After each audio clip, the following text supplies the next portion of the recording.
안식일, 그리고 사람에 대해서 하나님께서 우리에게 주시는 말씀은 창세기 1장 27절, 28절 두 절을 함께 합독하겠습니다. 하나님이 자기 형상 곧 하나님의 형상대로 사람을 창조하시되 남자와 여자를 창조하시고 하나님이 그들에게 복을 주시며 하나님이 그들에게 이르시되 생육하고 번성하여 땅에 충만하라.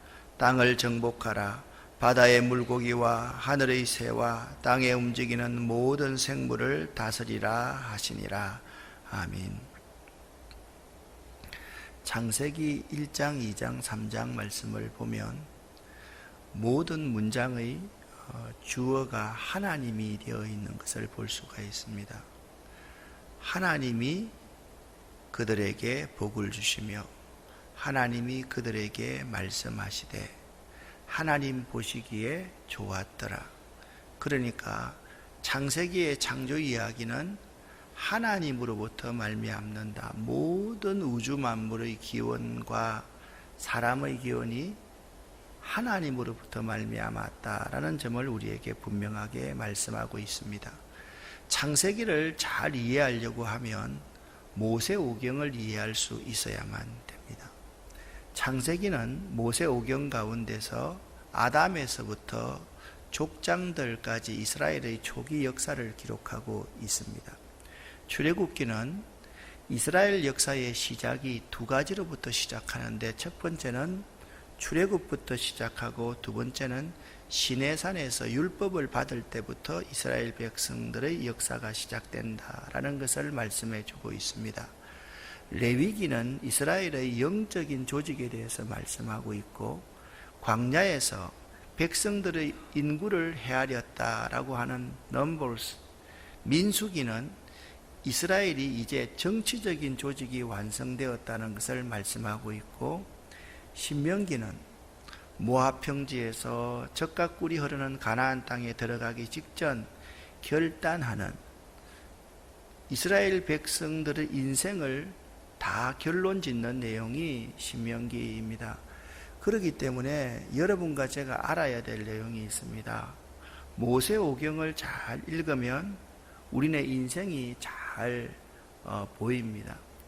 우리는 하나님으로부터 시작되었습니다. 인간은.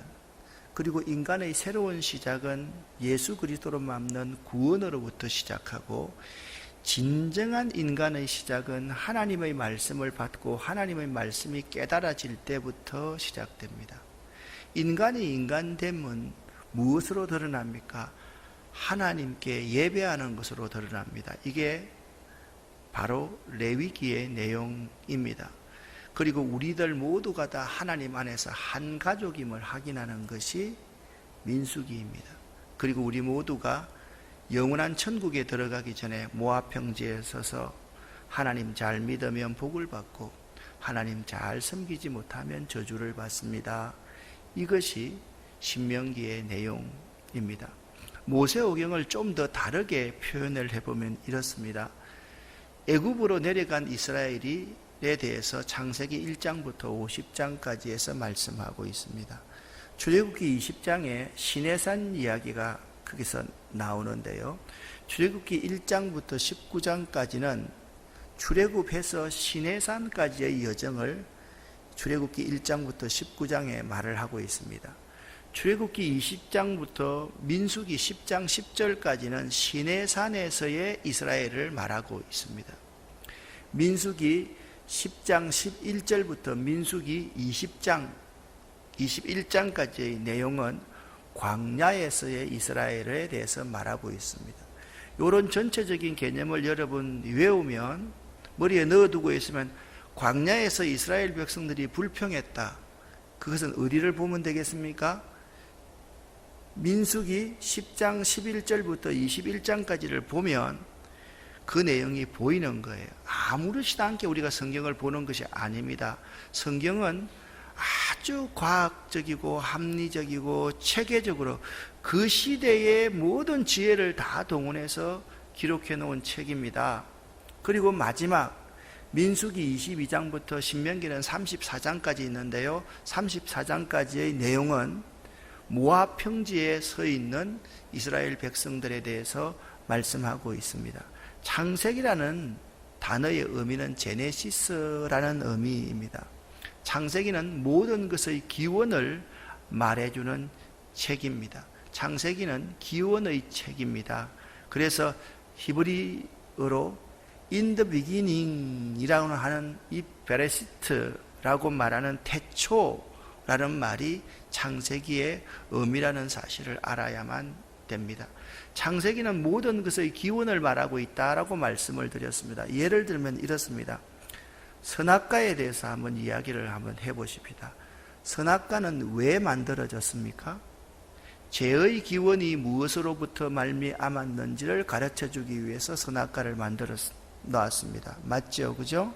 그런데 우리는 통일교 같은 이상한 이단에서는 문선명이 그런 말을 합니다. 선악과가 복숭이냐 사과냐 배냐 이런 논쟁을 합니다. 말도 안 되는 겁니다. 남자들이 여자가 주는 복숭아를 먹다가 여기 걸려가지고 여기 튀어나왔다는 거예요. 사실 몰라도 한참 모르는 겁니다. 선악과는 무엇으로부터 말미암았는가? 죄가 무엇으로부터 말미암았는가? 죄의 기원을 설명하기 위해서 성경에 선악과 이야기를 기록했습니다. 그러면 노아가 하체를 벗고 있었다, 술을 마시고 있었다. 그것도 죄가 간영할 때 이런 모습이라는 걸 가르쳐 주고 있습니다. 여러분, 광야에서 바벨탑을 쌓습니다. 죄가 얼마만큼 고질적으로 증가해서 하나님을 대적하는가를 바벨탑 사건에서 보여주고 있다라고 생각하시면 됩니다. 그래서 창세기가 50장인데 1장부터 11장까지는 히스토리에 대해서 이야기하고 있습니다. 프리히스토리입니다. 역사 이전의 원역사에 대해서 말하고 있는 것이 창세기 1장부터 11장입니다. 창세기 12장부터 50장까지는 족장들의 역사에 대해서 말하고 있습니다. 12장부터 23장까지는 족장 아브라함에 대해서 이야기하고 있고 24장부터 26장까지는 족장 이삭에 대해서 이야기하고 있고 27장부터 37장까지는 족장 야곱에 대해서 이야기하고 있고 38장부터 50장까지는 족장 요셉에 대해서 기록하고 있습니다. 아무렇게나 기록하고 있는 것이 아닙니다. 창세기는 모든 것의 기원이 누구로부터 말미암았는가? 우주 만물의 기원은 하나님으로부터 말미암았고 사람의 기원도 하나님으로부터 말미암았고 이 자연도 하나님으로부터 말미암았다. 그리고 죄의 기원은 어디로부터 말미암았는가? 하나님으로부터 말미암는 것에 반할 때 그게 죄이다.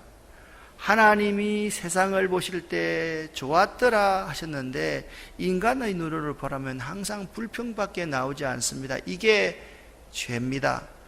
하나님 없이 자기 스스로의 힘으로 이 세상을 살아가려고 하는 것이 죄다. 그것을 보여주고 있는 것이 창세기의 죄의 기원이다라는 사실을 알아야만 됩니다. 이런 사실을 알고 보면 환경운동가의 입장에서 창세기를 바라보면 창세기가 아주 잘 보입니다. 그냥 하나님이 이 세상을 창조하신 게 아닙니다. 태초에 하나님이 천지를 창조하시니라. 창세기 1장 1절의 말씀입니다. 하나님이 이 세상을 만드셨습니다. 그때 이 땅은 혼돈했습니다. 공허했습니다. 이 혼돈과 공허를 메우기 위해서 하나님은 무엇을 창조합니까? 빛을 창조합니다. 빛이 무엇으로부터 말미암습니까? 하늘을 통해서 궁창을 통해서 들어옵니다. 그래서 빛을 창조하고 나서 하나님은 궁창을 창조하십니다.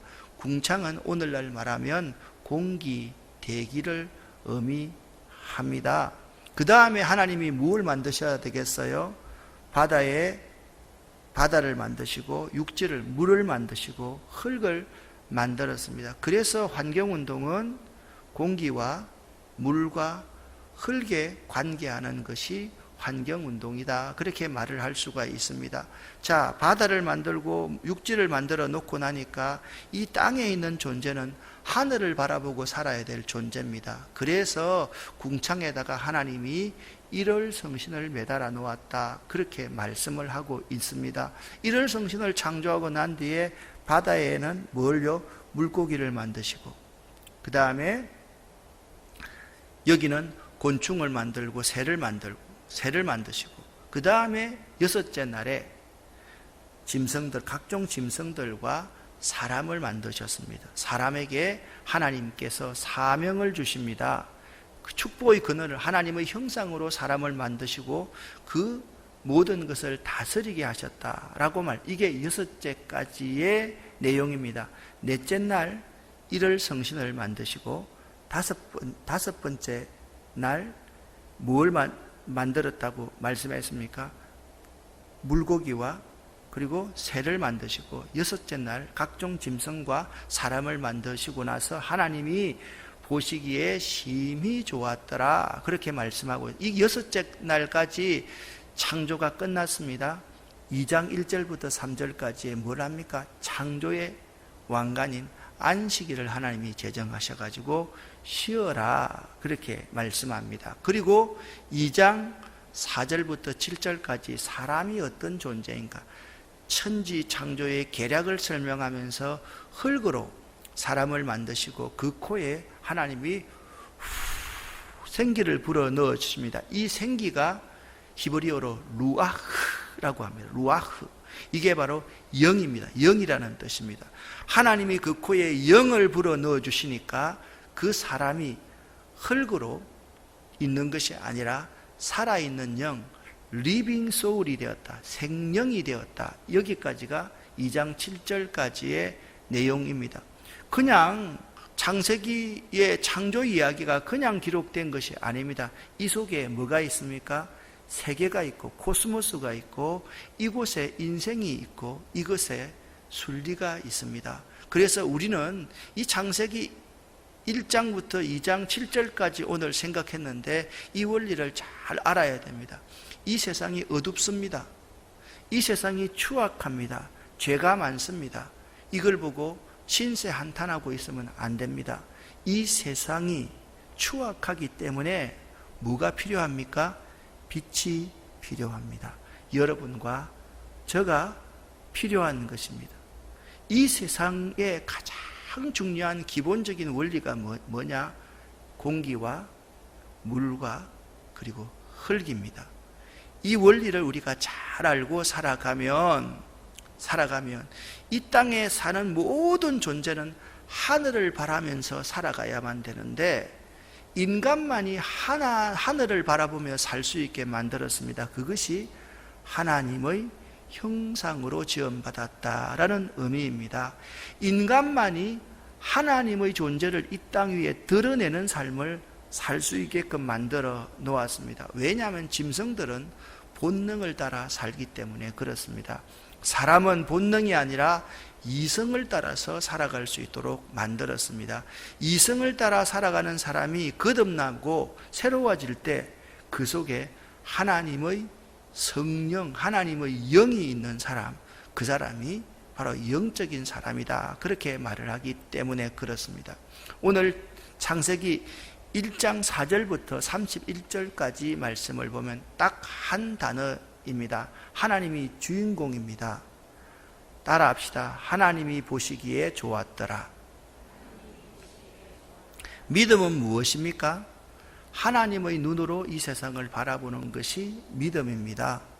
믿음 없음은 무엇입니까? 내 눈으로 세상을 바라보는 것이 믿음 없음입니다. 절대 타자인 하나님의 눈으로 내 상황과 여건을 바라보는 것이 믿음입니다. 1장 4절부터 31절까지 해서 하나님이 보시기에 좋았더라. 우리가 이것을 따라 살아가야만 합니다. 사람의 눈으로 보면 자꾸 불평할 것이 보입니다. 그런데 하나님의 눈으로 보면 사람이 심히 좋게 보입니다. 그래서 믿음을 가져야만 되는 것입니다. 여기 좋았더라, 좋았더라, 좋았더라, 좋았더라가 7번 나옵니다. 이것은 온전히 좋아졌다라는 의미입니다. 여러분, 믿음을 가지시기를 예수 이름으로 간절히 축원합니다. 믿음은 뭐라고요? 하나님의 눈으로 내 상황을 바라보는 것, 하나님의 눈으로 사람을 바라보는 것이 믿음입니다. 그래서 창세기의 창조 이야기는 믿음으로 이 세상을 바라볼 수 있게 만드는 이야기가 창세기의 창조 이야기입니다. 또 내일 설명을 하겠지만 바벨론의 마르뚝 신화와 창세기의 창조 이야기가 근본적으로 다른 것은 바로 이 믿음이 기초가 되었기 때문입니다. 그래서 히브리서에서는 이렇게 말합니다. 믿음이 없이는 기쁘시게 못하나니, 그렇게 말씀하고 있습니다.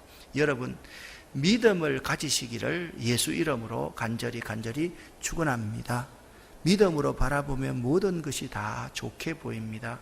믿음으로 사람을 바라보면 이 사람이 심히 아름다운 존재로 보입니다. 그것이 믿음 있는 사람의 가치입니다. 사람이 좀 많이 가졌든지 좀 덜 가졌든지, 좀 많이 배웠든지 덜 배웠든지, 온전하든지 조금 덜이든지 이것이 문제가 아닙니다. 믿음으로 바라보면 좀 못한 사람도 아름답게 보이고, 믿음으로 바라보면 좀 못한 사람을 위해서 내가 존재하는구나 생각하게 되고, 믿음으로 이 세상을 생각하면 내가 돈을 좀 많이 가지고 있으면 이것을 가난한 사람에게 나누어 줘야 되겠다라는 생각이 들게 되는 것입니다. 이게 믿음 있는 사람의 가치입니다. 그런데 믿음 없는 사람은 어떤 사람입니까? 자꾸 내 곳간에만 채우려고 합니다. 이런 사람을 성경은 어리석은 자여, 오늘 밤 내가 네 영혼을 도로 빼앗을진데 이 모든 것이 네 것이 되겠느냐, 그렇게 우리에게 질문하고 있는 것입니다. 여기 모든 창조물의 는 하나님의 근본 의도대로 완성되었음을 알아야만 합니다. 모든 창조물은 하나님의 창조 목적에 따라 하나님의 위엄과 권위와 하나님을 드러내는 도구가 되어야만 된다라는 점을 알아야만 됩니다. 그래서 모든 창조물, 피조물은 하나님께 영광 돌릴 때만 존재 가치가 있습니다. 여러분과 제가 하나님의 영광을 가릴 때 존재 가치가 없습니다. 교회가 하나님의 영광을 가리울 때 교회는 교회로서의 의미가 없다라는 사실을 알아야 됩니다. 오늘날 왜 이렇게 이 세상이 타락되어 갑니까? 우리들이 하나님의 도구라는 것을 잊어버리기 때문에 그렇습니다. 우리들이 하나님의 영광을 드러내야 될 존재, 하나님의 창조 질서에 따라서 하나님께 영광 돌려야 될 존재임을 모르기 때문에 이렇게 타락되어 가고 있는 것입니다. 그렇다면 인간은 무엇이며 어디에서 왔습니까? 1장 26절 말씀을 보면 하나님의 형상대로 창조되었던 것이 우리 인간입니다. 그러니까 여러분 가만히 한번 보십시오. 여기 아주 중요한 단어 가운데 하나가 다스리게 하자라고 말씀을 합니다. 대통령이 있습니다. 대통령이 이 나라를 다스리는 거 맞죠? 맞잖아요. 고개 한번 끄덕끄덕 맞잖아요. 그죠? 근데 대통령 마음대로 하는 것이 다스리는 겁니까? 아니면 민심이 천심인 줄 알고 그 민심을 반영해서 나라를 잘 경영하는 것이 다스리는 겁니까? 후자 아닙니까? 하나님이 사람들에게 모든 것을 다스리라고 한 것은 뭐냐면 천심을 바로 알고 경영하라고 다스리라고 한 겁니다. 우리 인간이 마음대로 정복하고 빼앗고 수탈하는 그러한 방법으로 다스리라고 말하지 않습니다. 우리의 농사는 어떤 농법입니까? 수탈 농법입니다. 우리의 경제는 무엇입니까? 수탈 경제입니다. 항상 땅에 있는 것 다 우리가 빼앗아 먹습니다. 그리고 나서 땅에 영양분을 보충해 주지 않습니다. 땅이 우리에게 좋은 것을 주겠습니까? 아닙니다. 수탈은 나중에 모든 것의 피폐를 가져옵니다. 이 땅에 모든 풀을 다 없애버려 보십시오. 그러면 어떻게 되겠습니까? 이 땅은 사막화되어서 다 죽어버립니다. 그래서 이 수탈하는 방법은 좋지 않습니다. 경제를 운영할 때도 마찬가지입니다. 항상 순환이 잘 될 수 있도록 부자가 내려놓고 가난한 사람을 돕고, 가난한 사람은 또 부자들을 위해서 헌신하고 서로가 이렇게 주고받아야만 되는 것입니다. 이 다스린다는 것은 그런 의미입니다.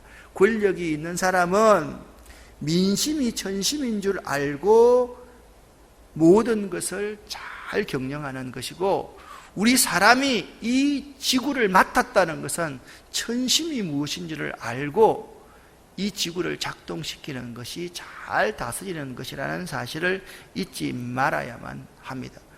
1장 28절은 하나님이 우리에게 특권을 주셨고 우리에게 사명을 주셨다는 사실을 잘 가르쳐주고 있습니다. 28절 말씀 같이 읽습니다. 하나님이 그들에게 복을 주시며 하나님이 그들에게 이르시되 생육하고 번성하여 땅에 충만하라. 땅을 정복하라. 바다의 물고기와 하늘의 새와 땅에 움직이는 모든 생물을 다스리라 하시니라. 아멘. 여기 복을 주시는 분이 누구입니까?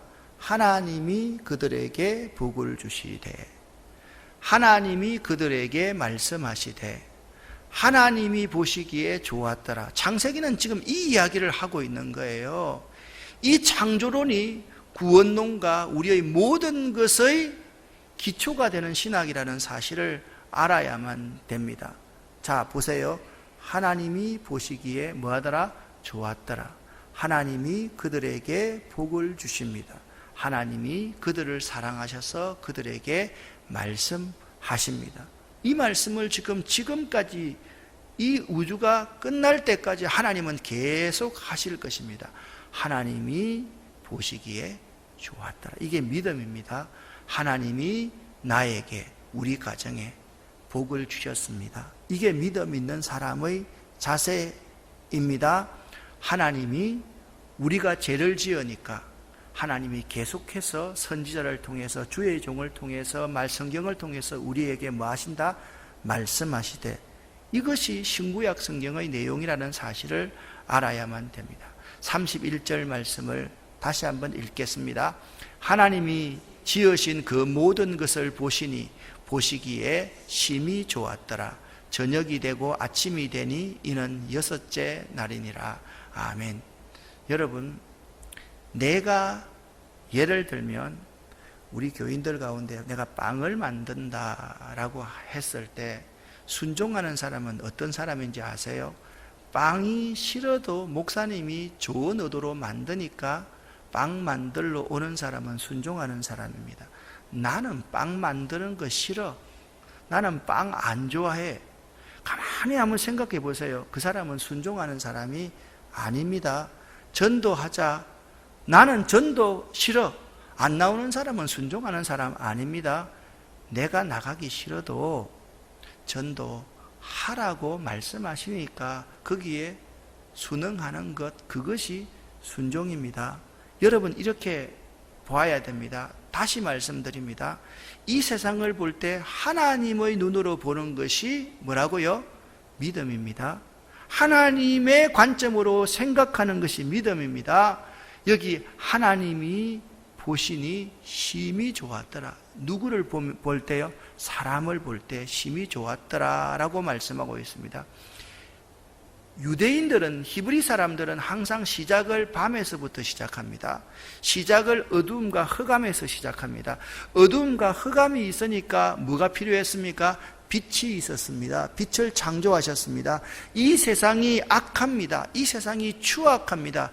그러기 때문에 우리는 이 세상에 가지 말아야 됩니다. 아닙니다. 그러기 때문에 내가 존재합니다. 왜? 내가 이 추악한 세상을 변혁시키고 바꾸어 가야 될 존재이기 때문에 내가 필요한 것입니다. 그래서 너희는 세상의 빛이다 라고 말씀하시고 있는 것입니다. 이 세상이 어두울수록, 이 세상이 추악할수록 정치인들이 저렇게 자기 욕심을 따라서 막 이합집산하고 싸우고 나서 또 손을 내미는 걸 보면서, 이야, 저게 죄로구나, 저게 인간의 욕심이로구나, 그걸 깨닫게 하는 게 이 세상이 우리에게 보여주는 원리라는 사실을 알아야만 하는 것입니다. 우리에게는 하나님의 존재를 드러내야 될 책임이 있습니다. 그것이 하나님의 형상으로 지음받은 존재입니다. 동물 속에, 곤충 속에, 이 자연의 나뭇잎 속에 하나님의 신성이 들어 있어요, 없어요? 들어 있어요. 그런데 그것들은 하나님을 드러내지를 못합니다. 그런데 우리 사람만이 빛이 되어서 어둠을 몰아낼 수 있습니다. 그것이 하나님의 형상으로 지음받은 사람이다 라는 의미인 것입니다. 그런데 하나님이 사람을 창조하시고 나서 뭘 제정하셨습니까? 안식일을 제정하셨습니다. 천지와 만물이 다 이루어지니라.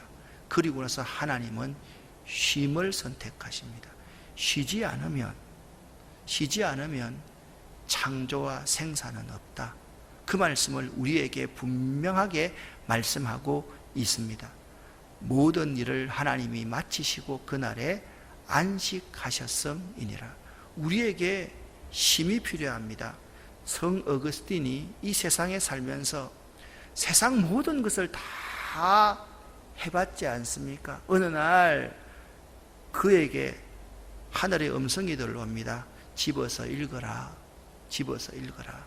그때 집어서 들어서 읽었더니 로마서 13장 13절 이하의 내용이 나옵니다. 어둠의 옷을 벗고 빛의 갑옷을 입어라. 그가 변화되었습니다. 그리고 나서 어거스틴은 고백록 제1장에 이렇게 말합니다. 내가 하나님의 품에 들어오기 전까지는 진정한 안식 평화를 누리지 못했다라고 말을 합니다. 진정한 안식은 하나님 품에 귀의할 때 진정한 안식이 있다라는. 그러니까 안식의 의미는 무엇입니까? 하나님의 창조의 원리를 인정하고 그 품으로 돌아가는 것. 이게 안식입니다. 농번기가 있으면 농한기가 있습니다. 지금은 농번기 아니고 열심히 일할 때입니다. 그리고 또 농사를 쉬어야 될 때가 있습니다. 쉴 때 재충전하지 않으면 다시 농번기 때 열심히 일할 수가 없습니다. 옛날 우리 조상들 가운데 쉴 때 날마다 이웃집에 가가지고 노름하다가 인생도 망치고 건강도 망치고 농사도 망치고 가정을 망치는 사람을 우리 어렸을 때 우리 옆집에 있는 어른들을 보면서 잘 보고 왔습니다. 여러분 쉴 때 어떻게 쉬어야 됩니까? 예배하면서 쉬어야만 하는 것입니다. 기도하면서 쉬어야만 되는 것입니다. 휴가를 보내면서 쉬어야 됩니다. 이 쉼이 안식이다라는 사실을 알아야 됩니다. 그리고 나서 하나님은 이렇게 말씀합니다. 하늘과 땅의 내력을 다 설명하고 나서 2장 7절입니다. 여호와 하나님이 땅의 흙으로 사람을 지으시고 흙으로 사람을 지어사 그 코에 생기를 불어넣으신 주 하나님. 그 코에 불어넣습니다. 루아흐입니다. 영을 불어넣습니다. 그 사람이 생명, 리빙 소울이 되었습니다. 사람은 하나님의 영의 지배함을 받을 때 진정한 의미가 있다는 사실을 우리에게 가르쳐 주고 있습니다. 자, 여러분 저를 보십시오. 조금 지났습니다. 태초에 하나님이 천지를 창조하셨습니다. 흑암과 혼돈이 있었습니다. 흑암과 혼돈을 물리치기 위해서 하나님께서 뭘 창조했습니까? 빛을 창조하셨습니다. 빛이 어디로부터 말미암습니까? 하늘로부터 말미암습니다. 궁창을 창조하셨습니다. 대기를 창조하셨습니다. 그리고 하나님은 이 땅에 물과 흙을, 바다와 육지를 창조했습니다. 그리고 궁창에 일월 성신을 매다십니다. 그리고 물에는 물고기를 주시고 여기에는 새를 주시고 그리고 그 다음 날 여섯째 날 하나님이 각종 짐승과 그리고 사람을 창조하셨습니다. 그리고서 그 사람에게 미션을 주십니다. 잘 다스리라. 그리고 하나님은 안식일을 일곱째 날 제정하셨습니다. 그리고 사람의 의미는 그 속에 생기를 불어넣어서 생명이 될 때 사람이 의미가 있다. 오늘 여기까지. 그러면 다음 날 뭐가 나오겠습니까? 에덴 동산이 나옵니다. 에덴 동산에 있으면 선악과를 만들어 놓았다 말합니다. 에덴 동산에서 선악과를 범한 사람이 아담과 하와이기 때문에 2장에는 결혼까지 이야기합니다. 3장에 뭐가 나오겠습니까? 죄가 무엇으로부터 말미암은지를 나오게 될 겁니다. 이게 굉장히 합리적이고 과학적으로 성경이 기록되었다는 사실을 여러분 꼭 깨달으시기를 바랍니다. 기도하겠습니다. 하나님 아버지 감사합니다. 하나님의 창조 질서의 원리를 잘 설명해 주셔서 감사합니다. 하나님 우리 가운데 함께하여 주시옵고 하나님의 창조의 원리를 잘 깨달아 알 수 있도록 도와주시옵소서. 예수 그리스도 이름으로 축복하옵고 간절히 기도 올립니다. 아멘. 주여 믿습니다 라고 고백하겠습니다.